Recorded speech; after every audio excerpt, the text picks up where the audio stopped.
Hello guys, कैसे हैं आप। Good morning to all of you.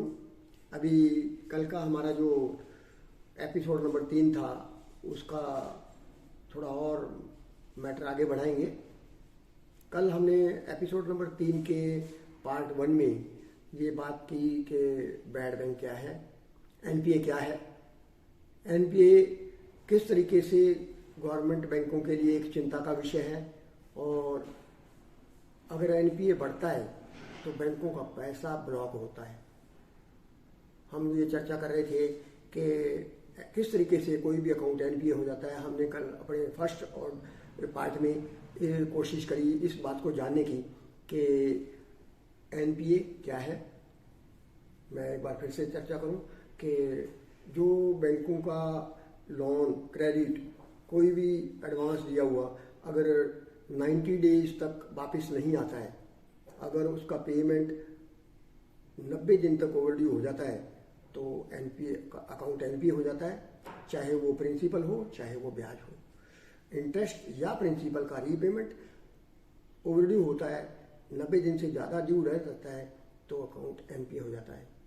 और उसी एनपीए को कम करने के लिए एक बहुत बड़ी रकम एनपीए है, क्योंकि बैंकों में एनपीए अगर होता है तो जो बैंकों का जो डिपॉजिट जो एडवांस के लिए काम आना चाहिए वो ब्लॉक हो जाता है। एडवांसेज एक बार अगर दिए और वापस नहीं आएंगे तो पैसा रोटेट नहीं होगा, और अगर रोटेट नहीं होगा तो इससे डेवलपमेंट में भी दिक्कत आती है, क्योंकि फंड ब्लॉक हो गए और प्रॉफिट भी नहीं आएगा। सो एनपीए बैंकों के लिए एक बहुत बड़ा चिंता का विषय है। और एनपीए का साइज कितना है? 10 लाख करोड़। उसके लिए ये बैड बैंक बनाया है। एनपीए को कम करने के लिए एक सॉल्यूशन ये था कि गवर्नमेंट बार बार कैपिटलाइज करती थी, बैंकों में फंडिंग करती थी, और हर साल अगर लॉस ऐसे आता रहे और बैंकों को गवर्नमेंट अगर फंड्स देती रहे तो उसका कोई फ़ायदा नहीं है। बैंकों को खुद को कुछ ना कुछ करके अपना ही इलाज निकालना पड़ेगा और एनपीए की कमी लानी पड़ेगी। अभी एनपीए की कमी लाने के लिए बैंक भी प्रयास करते हैं, लेकिन उनकी जो लैंडिंग करने की काबिलियत है वो अच्छी है, लेकिन रिकवरी में वो एक्सपर्ट नहीं है और एनपीए बढ़ता जाता है। एनपीए क्या है ये बात, और बैड बैंक की जरूरत क्यों पड़ी ये, और उसके अलावा जो टोटल एनपीए है ये हमने कल के पार्ट में डिस्कस किया था। आज हम ये थोड़ी सी चर्चा और आगे करेंगे हमारे इस भाग 2 में। एपिसोड नंबर 3 के भाग 2 में ये हम बात करने वाले हैं कि बैड बैंक किस तरीके से काम करता है। बैड बैंक के काम करने के लिए ये जो बैड बैंक बनाया जाएगा ये हमारे फाइनेंस मिनिस्टर ने पिछले बजट में डिक्लेयर कर दिया था, और उसी के मद्देनज़र बैड बैंक की प्रक्रिया जारी है। उसके लिए 2 कंपनियां फ्लॉट कर दी गई हैं। जो दोनों कंपनियां काम करेंगी वो किस तरीके से काम करेंगी ये बड़ी समझने की बात है। आज के इस चर्चा में हम यही बात ख्याल से करने वाले हैं कि ये बैड बैंक काम कैसे करता है। अभी इसके लिए जो 2 कंपनियां बनाई गई हैं, पहली है India debt resolution company limited और दूसरी है national asset reconstruction company limited. इनके नाम बड़े ख्याल से समझने पड़ेंगे। एक का नाम है national asset reconstruction company limited और दूसरी का नाम है India debt resolution company limited. India debt resolution company limited, resolution शब्द से पता लगता है, रिजोल्यूशन मतलब उसका कैसे सॉल्यूशन निकालेंगे। और जो पहली कंपनी है NARCL, national asset reconstruction company limited, उसका मेन रोल ये रहेगा कि NARCL जो है वो बैंकों से लोन को टेक ओवर करेगी, परचेज करेगी। इनफैक्ट किस रेट पर परचेज करेगी वो रेट डिस्कस करने के बाद में बैंकों के बीच में और बैड बैंक के बीच में डिस्कस करने के बाद में तय हो जाएगा। और उस असेट्स की, जो लोन के असेट्स हैं उसकी प्रेजेंट वैल्यू कितनी है वो असेस करने के बाद में, दोनों के अंडरस्टैंडिंग के बाद में, क्योंकि बैंकों में भी जो बड़े फंड लोन्स हैं, बड़ी जो क्रेडिट फैसिलिटीज़ हैं, बड़े बड़े ग्रुप्स को जो फैसिलिटीज़ हैं वो एक बैंक की नहीं है, कई कई बैंकों ने मिलकर के कंसोर्शियम फाइनेंस कर रखा है। लैंडिंग जो है वो एक बैंक की नहीं होकर के कई कई बैंकों में मिलकर के है। तो बैंक के एक कॉमन पॉइंट पर आएंगे कि इन असेट्स की वैल्यू कितनी है और बैड बैंक को कितने वैल्यू पर ये दे दिया जाए। इस रेट के तय होने के बाद NARCL national asset reconstruction company limited इन असेट्स को खरीदेगी और जो भी वैल्यू तय की जाएगी उसका 15% कैश पेमेंट करेंगे बैंकों को और 85% की सिक्योरिटी रिसीट्स जारी करी जाएंगी जो कि गवर्नमेंट से गारंटेड है। 85% जो सिक्योरिटी रिसीट्स जारी होंगी उसकी जो पीरियड है वो करीब 8 साल का है। ये जो NARCL है ये 100% स्टेट ओन्ड है, इसका पूरा कंट्रोल बैंकों का है। बैंकों ने मिलकर के इस कंपनी को बनाया है, सभी बैंकों का इसमें पार्टिसिपेशन है। NARCL जो है वो स्टेट ओन्ड है और ये बैंकों से बैड लोन्स को परचेज करेगा रेट तय करने के बाद। रेट आपसी अंडरस्टैंडिंग के बाद होगा। उसके बाद में जो दूसरी कंपनी है India debt resolution company limited, resolution मतलब वो जो असेट्स NARCL ने परचेज करे हैं उसको रिजॉल्व करेगी। और रिजॉल्व करेगी का मतलब उसको किसी इंटरेस्टेड पार्टी को बेचेंगे या उसका कोई और सॉल्यूशन निकालेंगे। NARCL के परचेज करने के बाद में मेन रोल IDRCL का है। IDRCL उसका रिजोल्यूशन करेगी, उसको निपटाएगी और किसी भी इंटरेस्टेड पार्टी को बेचने की कोशिश करेगी ताकि ये असेट्स वापस वर्किंग में आ जाएं। क्योंकि बड़े लोन्स जो कोई कंपनी दूसरी और कंपनी जो इस कैपेसिटी को रखती है कि वो छोटी किसी कंपनियों को या अपने ही लाइन के बिजनेस को परचेज करे और उसको चला दे, तो बड़े ग्रुप्स जो हैं वो बैड लोन्स को परचेज भी कर लेते हैं और उसमें अपना इंटरेस्ट दिखाते हैं। परचेज करने के बाद में अभी वो आप लोगों को ध्यान होगा पतंजलि ने अभी खरीदा था सोया इंडस्ट्रीज।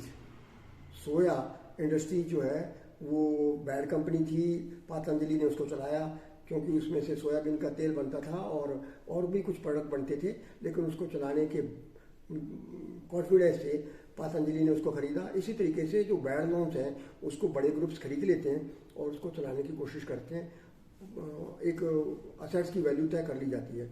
उसका जो मेन काम होगा वो होगा IDRCL India debt resolution company limited, वो इसको रिजॉल्व करेगी और दोनों कंपनियों का जो रोल है वो इफेक्टिव रहे, इसी उम्मीद के साथ में इस बैड बैंक को फ्लॉट किया गया है। कुल NPA का अभी कुछ ही भाग मे बी 1/4 कुल NPA जो है वो 10 लाख करोड़ है बैंकों का और उसमें से 25% मतलब करीब 2 लाख करोड़ जो है वो बैड बैंक को एक प्रयास होगा कि ये इसको सफलतापूर्वक निपटा पाए। और एक और भी बात है कि ये जो हमारा बैड बैंक का जो आइडिया है ये एक बहुत ही प्रोस्पेक्टिव आइडिया है। ऐसा नहीं है कि ये हमारे यहाँ पर पहली बार हो रहा है, कई और कंट्रीज में भी जैसे US में, मालदीव्स में, बेल्जियम में ये बैड बैंक फ्लॉट किए गए और काफ़ी सफल रहे। क्योंकि इससे होगा क्या कि बैड बैंक जो उसको रेजुलेशन करने में, उसको बैड लोन्स को क्लियर करने में अपना पूरा ध्यान देगा, उसका एक्सक्लूसिवली काम ही यही होगा।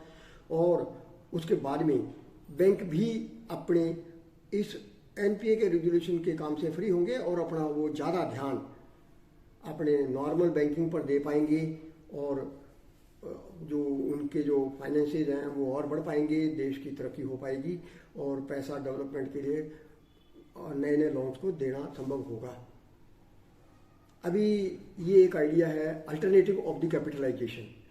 बैंक बैड लोन्स को, NPA को किस तरीके से कम किया जाए, ये उसका एक अल्टरनेटिव है। कितना ये सफल जाएगा, अल्टीमेटली पैसा तो जो गवर्नमेंट गारंटी देती है वो भी टैक्स पेयर्स का ही है, लेकिन उसके स्पीडी डिस्पोजल की उम्मीद है। स्पीडी डिस्पोजल क्योंकि जो बैड बैंक होगा उसका एक्सक्लूसिवली काम यही होगा कि वो एनपीए को रिजॉल्व करेगा, सॉल्यूशन निकालेगा उसका, और बैंक अपने काम पर ध्यान दे पाएंगे।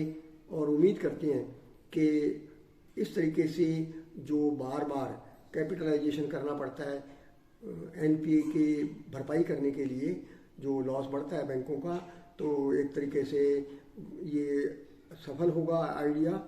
इसी उम्मीद के साथ में ये बैड बैंक अभी फंक्शनिंग की स्टेज पर टेक ऑफ करने के लिए रेडी है। दोनों ये कंपनियां बन गई हैं, दोनों फंक्शनल हैं। अभी उम्मीद करेंगे कि अगर ये प्रयास सफल जाता है तो बैंकिंग इंडस्ट्री को एक बहुत बड़ा सपोर्ट होगा, क्योंकि एनपीए ही एक हर्डल है, वही एक बाधा है जो बैंकों के नॉर्मल बैंकिंग फंक्शंस में दिक्कत करता है। क्योंकि बैंकों का जो मेन काम है डिपॉजिट लेना और एडवांस देना। एडवांस तभी दे पाएंगे अगर वो अपने समय का सदुपयोग सही कर पाएंगे। एनपीए का सॉल्यूशन करने के लिए ये अलग से बैड बैंक काम करेगा, और उम्मीद करेंगे कि इस तरीके से ये जो एनपीए का सॉल्यूशन निकलने के बाद प्रोग्रेस में भी स्पीड आएगी। बैंक जिस तरीके से एनपीए के डर के मारे अभी फाइनेंसिंग नहीं कर रहे थे, तो वो भी एक तरीके से थोड़ा सा और फाइनेंसिंग करने के लिए बैंकों का इंटरेस्ट बढ़ेगा। हालांकि इसका मेन सॉल्यूशन तो एनपीए रोकना ही है। एनपीए बेच देना तो कोई सॉल्यूशन नहीं है, और बैंक अगर इस तरीके से एनपीए बेचने लगेंगे तो फिर उनको क्या ये आदत रहेगी कि एनपीए करते जाओ और बैड बैंक को बेचते जाओ। ऐसा नहीं है। इसका सही सॉल्यूशन तो यही होगा कि हमारे समाज में पब्लिक को गुड पे मास्टर बनना पड़ेगा। इंटेंशंस क्लियर होने चाहिए, क्योंकि अगर बैंक फाइनेंस करते हैं तो बड़े स्पष्ट सोच के साथ में देते हैं, लेकिन अगर कुछ बोरोवर्स का इंटेंशंस बैड होता है, रीपेमेंट नहीं करते हैं, बैंकों का पैसा फंस जाता है, तो फिर उसका कोई सॉल्यूशन है भी नहीं। सो ये समाज का भी एक दायित्व रहेगा, और ये है भी कि public should be trying to be good pay masters. अगर जनता ही खुद इंटरेस्टेड नहीं होगी, क्योंकि समाज का कोई भी रूल, कोई भी नियम तभी सफल होता है। नियम बनाने के लिए सरकार बनाती है, कोई भी पॉलिसी है सरकार बनाती है। पॉलिसी बना सकती है, लेकिन उसको सही ढंग से इम्प्लीमेंट करना तो पब्लिक के हाथों में है, उसको फॉलो करना पब्लिक के हाथों में है। अगर एनपीए बढ़ता जा रहा है तो उसके लिए बैंकों की जिम्मेवारी तो है ही है, जनता की भी जिम्मेवारी है। जिसने भी कर्जा लिया है वो उसको रीपे करने की कोशिश करे, तभी ठीक होगा और बैंक आगे तरक्की कर पाएंगे, आगे और फंडिंग कर पाएंगे। यही उम्मीद के साथ में इस बैड बैंक के सफल होने की उम्मीद करते हैं, और आज ये हमारा ये टॉपिक यहीं पूरा करते हैं। आज बस इतना ही। हमने इस एपिसोड 3 में बैड बैंक, एनपीए और एनपीए क्या है, और एनपीए का बैंकों का, पब्लिक सेक्टर बैंकों का साइज कितना है, किस तरीके से बैड बैंक काम करेगा, ये समझने की कोशिश करी है। बस आज के टॉपिक को यहीं ख़त्म करेंगे। धन्यवाद। सदा हंसते रहिए, हंसाते रहिए, सदा मुस्कुराते रहिए। Thank you very much. नमस्कार।